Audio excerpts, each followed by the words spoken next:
Halo, nama saya Rifki Mahdia Ferrari dengan NIM 152.111.513.045 dari Prodi D3 Sistem Informasi. Di sini saya akan menjelaskan lab extract and executable from a PCAP. Nah, tujuan dari praktikum ini yang pertama itu adalah menganalisis log yang ke capture dan traffic. Yang kedua yaitu mengekstrak file yang ke download dari PCAP. Nah, jadi untuk instruksi di sini yaitu kita akan bekerja dengan file nimda.download.pcap yang ke capture dari lab sebelumnya. File ini itu berisi paket-paket yang terkait dengan nimda malware.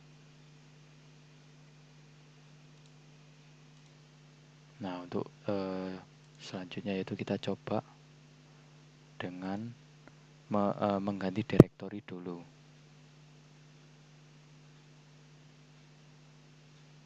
Yaitu ketik cd lab.support.files/pcaps.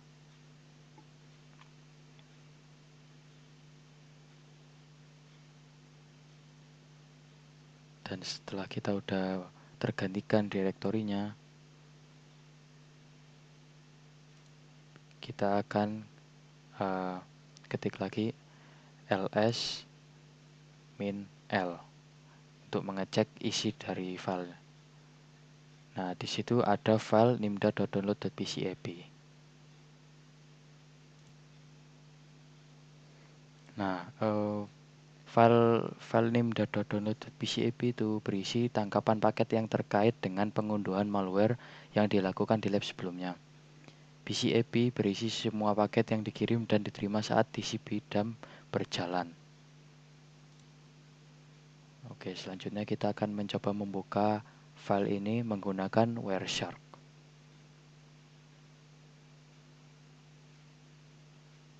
Ketik Wireshark nimda.download.pcap dan terakhir done. Oke, akan muncul tampilan seperti ini. Nah, di sini tuh ada paket 1 sampai 3 itu adalah handshake TCP. Paket keempat menunjukkan permintaan untuk file malware, mengonfirmasi apa yang sudah diketahui. Permintaan dilakukan melalui HTTP, dikirim sebagai permintaan GET. Nah, karena HTTP berjalan di atas TCP, kita dapat menggunakan fitur follow HTTP stream, TCP stream Wireshark untuk membangun kembali transaksi TCP. Nah, pilih paket TCP pertama dalam tangkapan paket SYN.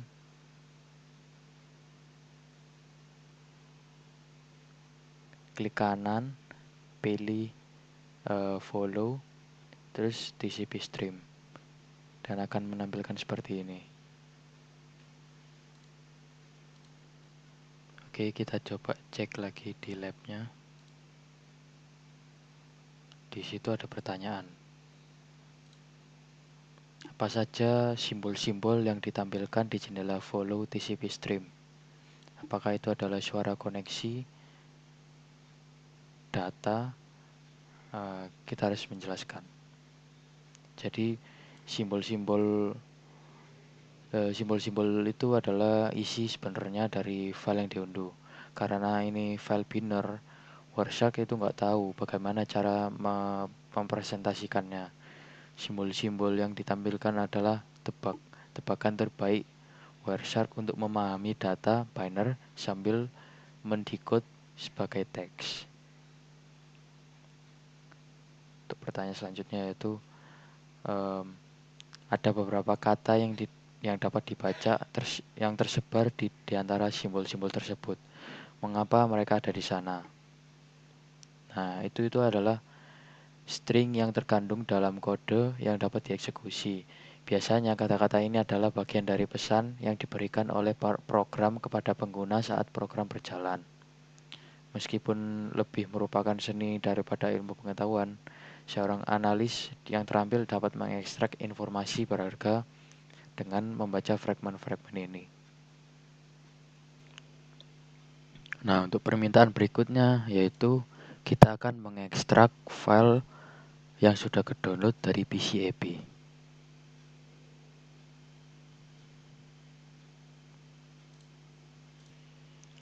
Oke, kita buka lagi CyberOps-nya. Nah, pada paket keempat dalam berkas nimda.download.pcap, perhatikan bahwa permintaan HTTP GET dihasilkan dari destination dan source yang sudah tertera di sana. Nah, kalau minfo juga menunjukkan bahwa ini adalah permintaan GET untuk berkas tersebut. Nah, dengan paket permintaan GET yang dipilih, arahkan ke file export object dan HTTP. Nah, dan akan muncul seperti ini. Dan di sini Wireshark akan menampilkan semua objek HTTP yang ada di dalam TCP stream yang berisi permintaan GET.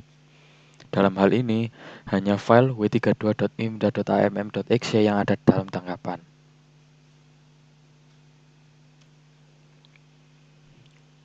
Nah, dan di lab ada pertanyaan, yaitu mengapa w32.imda.amm.exe adalah satu-satunya file yang ditangkap? Jawabannya adalah karena penangkapan dimulai tepat sebelum pengunduhan dan berhenti setelahnya. Tidak ada lalu lintas lain atau tidak ada traffic lain yang tertangkap saat penangkapan sedang aktif. Oke, dan untuk instruksi selanjutnya kita akan mencoba save all. Oke, di situ sudah muncul w32 nimda.exe dan untuk lebih yakin lagi kita coba cek di filenya langsung dari direktorinya.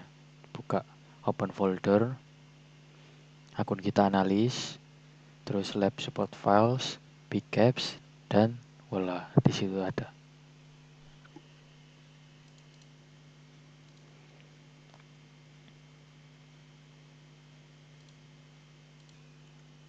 Dan untuk lebih yakin lagi, kita akan mengecek dengan menggunakan comment.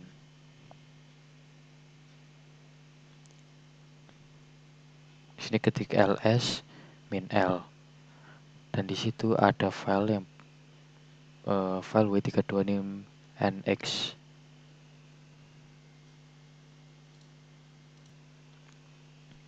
Berarti di sini sudah jelas filenya sudah ke save. Nah, untuk ada di lab ada pertanyaan, was the file save? Jawabannya adalah iya, karena kita sudah yakin dengan menggunakan komen tadi dan kita membuka sendiri melalui GUI dari CyberOps.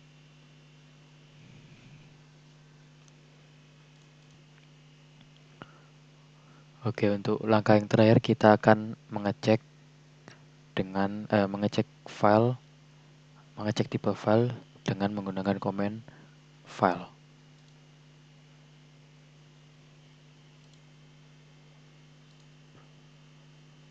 Oke, kita akan ketikkan file w32. Oh sebentar, w-nya kecil. Kita ketik ulang, w32.nimda.ann.exe.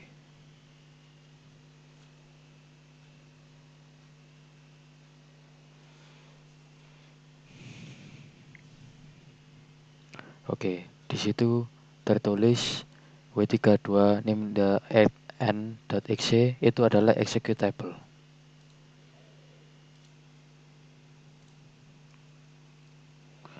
Oke, di lab ada pertanyaan lagi.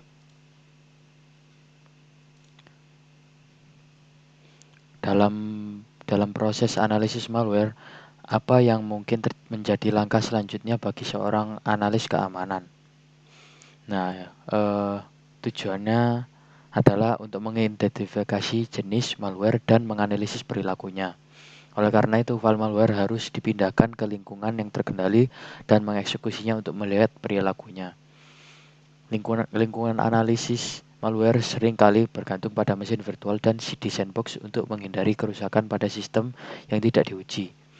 Lingkungan seperti itu biasanya berisi alat yang memfasilitasi pemantauan eksekusi malware, penggunaan sumber daya, koneksi jaringan, dan perubahan sistem operasi adalah aspek yang umum dipantau. Oke, jadi kesimpulan dari lab ini yaitu kita bisa menganalisis log yang ke-capture dan traffic yang juga ke-capture. Nah, setelah itu kita bisa mendownload file dari hasilnya dengan format PCAP. Oke, untuk lab selanjutnya yaitu interpret HTTP and DNS data to isolate threat actor. Tujuannya di sini adalah menyelidiki SQL injection attack. Yang kedua, menyelidiki DNS data exfiltration.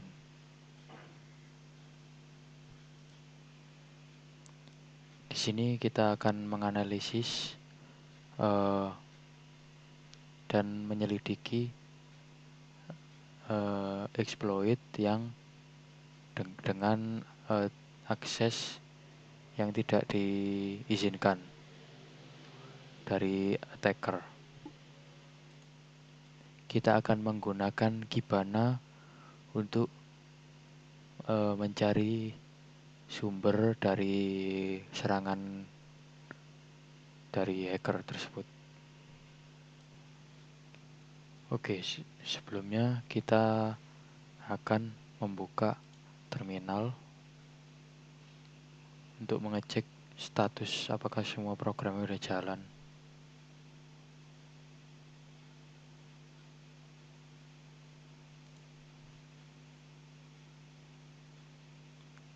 Di sini kita akan mengetikkan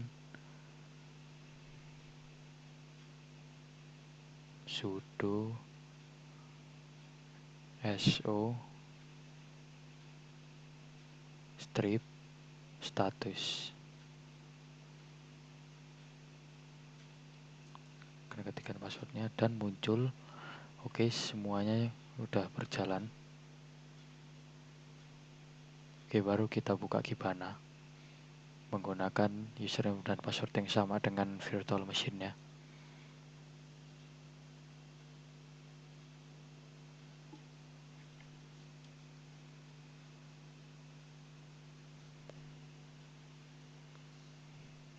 Oke, di sini sudah muncul tampilan utama Kibana-nya. Oke, untuk langkah selanjutnya kita akan melihat lagi lab-nya.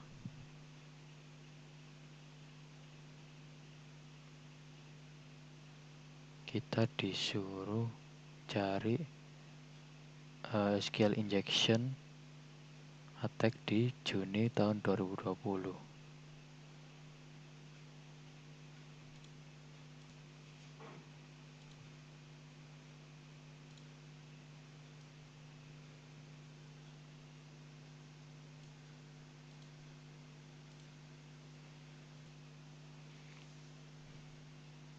Oke, kita akan buka VM-nya lagi.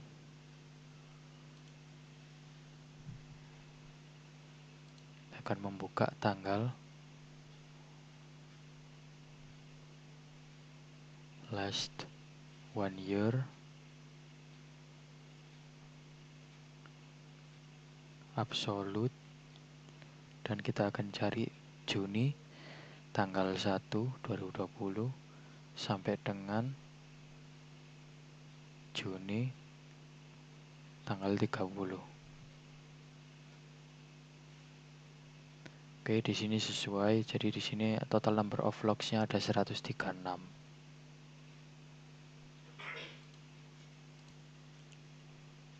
Oke, untuk permintaan selanjutnya yaitu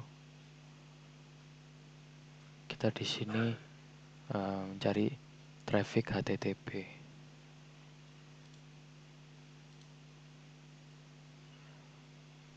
Oke, kita buka lagi VM-nya.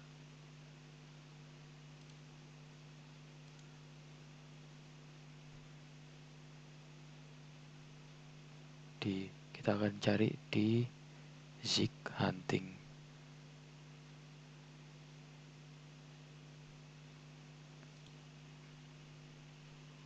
Dan kita akan klik HTTP. Dan akan muncul log HTTP yang ada 22.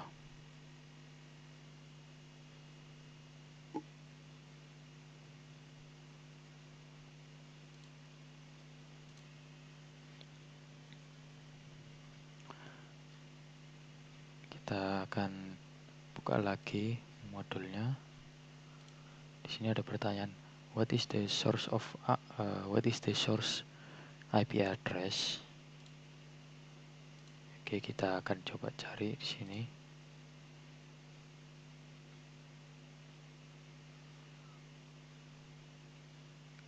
Oke, source IP address-nya itu adalah ini 209.165.200.227.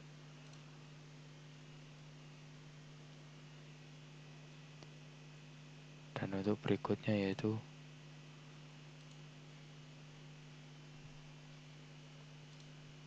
what is the destination port number? Oke, destination port number-nya itu yang ada di sebelahnya yaitu 209.165.200.295. 235. Jadi destination yang benar itu 209.165.200.235. Oke, untuk pertanyaan yang berikutnya itu adalah what is the destination port number? Oke, kita di sini akan cek lagi.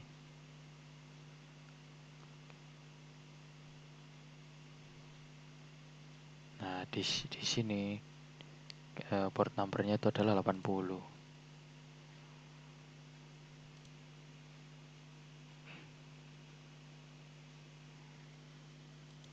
Kemudian kita akan scroll down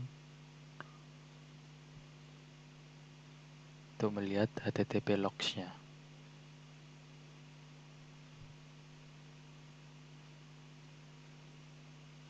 Oke, di sini ada HTTP logs.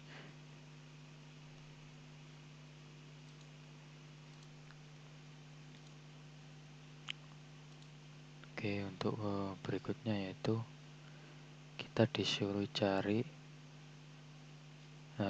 the first result. Oke, jadi di sini kita akan cari yang klik yang paling pertama. Oke, untuk pertanyaan berikutnya yaitu what is the timestamp of the first result? Oke, jadi timestampnya itu adalah Juni 12 2020 jam 21.30. Pertanyaan berikutnya, what is the event type? Event type-nya itu adalah pro_http.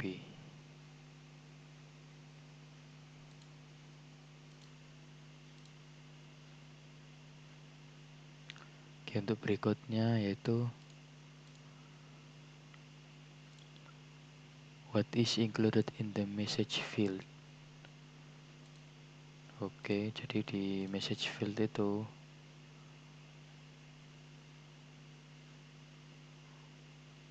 message field ada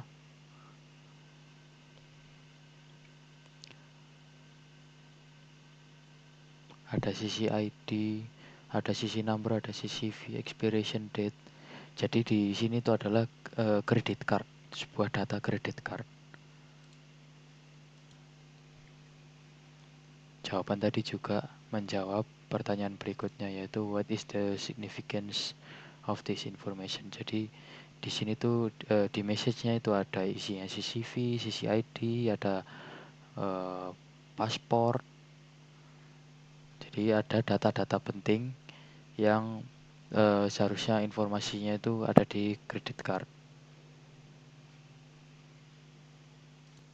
Oke, di instruction berikutnya yaitu kita disuruh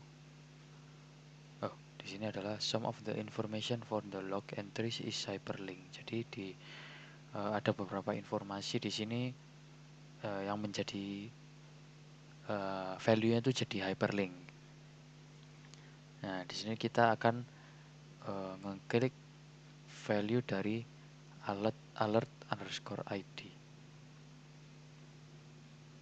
Oh, bukan. Kita akan klik di underscore ID-nya, di value-nya.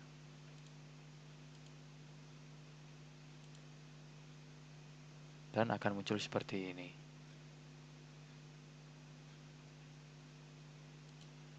Nah, selanjutnya sesuai dengan modul, kita akan nge-search keyword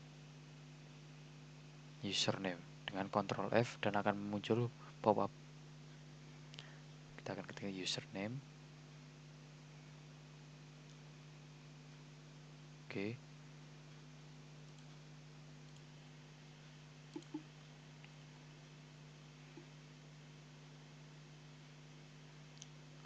Nah, oke, di sini ada di username. Nah, itu adalah username-nya. Dan ini adalah password-nya dan signature key-nya.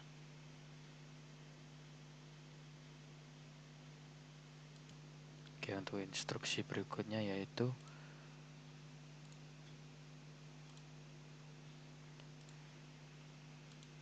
jadi kita akan membuka Kibana lagi dan kita akan klik home, clear semua filternya.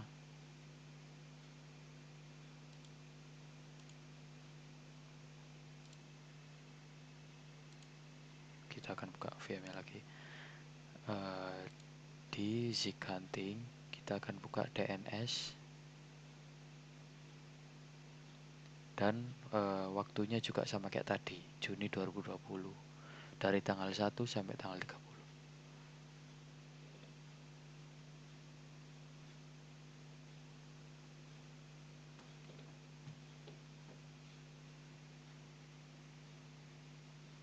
Oke, sudah sesuai dengan modul.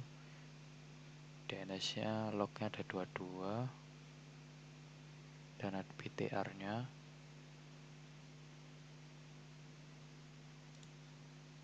Oke, untuk selanjutnya yaitu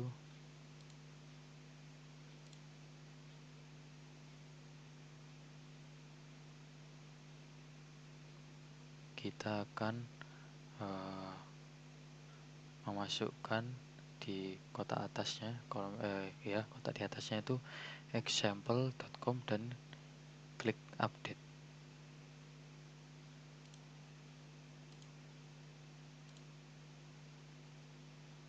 Example.com.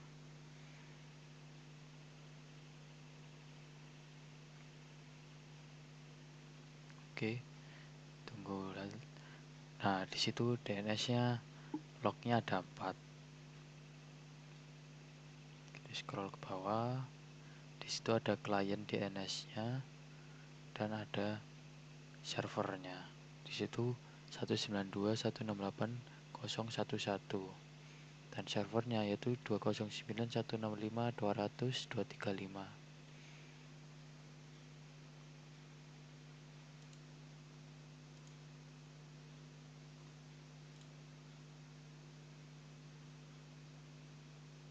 Oke, di sini kita disuruh klik export raw. Oke, kita akan cari. Oke, itu adalah export raw-nya. Oke, disitu sudah diekspor. Oke, setelah itu kita akan buka filenya. DNS queries.csv.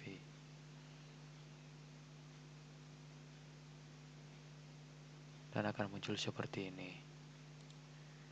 Oke, kita lihat perintahnya lagi. Nah, di sini kita harus membuat dalamnya dalam bentuk seperti ini.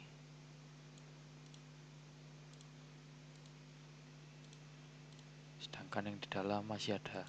Jadi kita harus menghapus yang bagian belakang dan tanda petiknya. Oke, kita akan hapus dari 1 sampai ke depannya NS ada titik.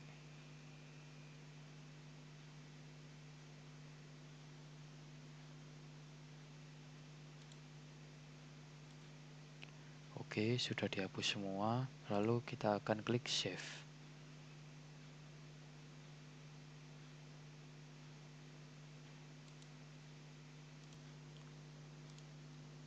Oke, selanjutnya kita akan buka terminal.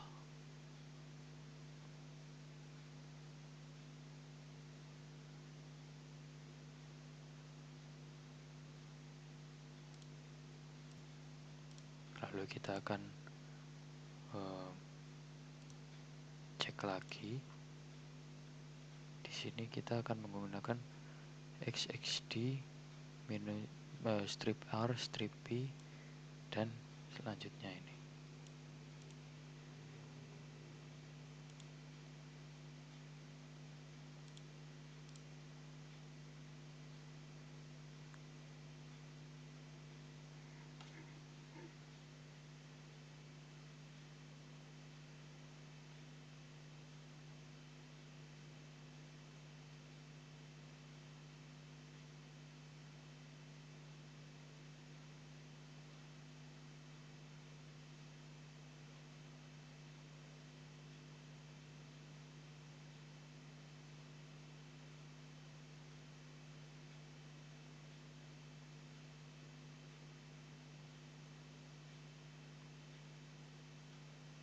Dan klik enter.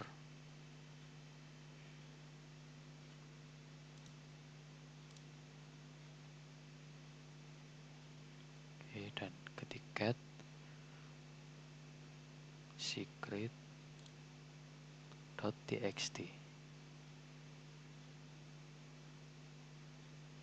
dan akan muncul seperti itu. Di tulisan tersebut, tulisannya adalah this document contains information about the last security breach. Oke, kita akan pindah ke pertanyaan.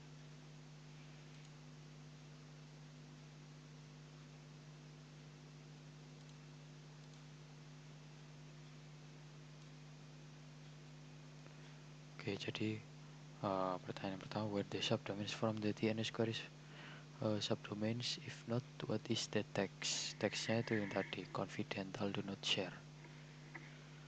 Terus yang pertanyaan berikut ini saya coba pakai bahasa Indonesia ya. Jadi apa implikasi dari hasil ini terhadap permintaan DNS khusus ini? Apa signifikansi yang lebih besar? Nah, hasilnya itu menunjukkan bahwa permintaan DNS tersebut adalah permintaan yang terpisah dan terkoordinasi yang berisi konten tersembunyi. Arti penting yang lebih besar dari hasilnya adalah bahwa permintaan DNS dapat digunakan untuk menyembunyikan pengiriman file dan menerobos keamanan jaringan. Yang pertanyaan terakhir yaitu apa yang mungkin telah menciptakan permintaan DNS yang disandikan ini dan mengapa DNS dipilih sebagai sarana untuk mengeksfiltrasi data.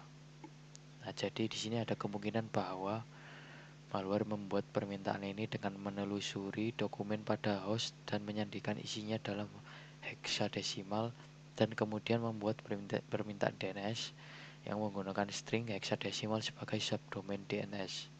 Permintaan DNS sangat umum dikirim keluar dari jaringan ke internet, sehingga permintaan DNS mungkin tidak terpantau. Oke, baik. Di sini jadi kesimpulannya adalah kita di sini itu menyelidiki dari sebuah SQL injection, serangan SQL injection dengan mengekfiltrasi DNS data. Oke, baik. Cukup sampai di sini saja. Mohon maaf bila ada salah kata maupun kekurangan. Terima kasih.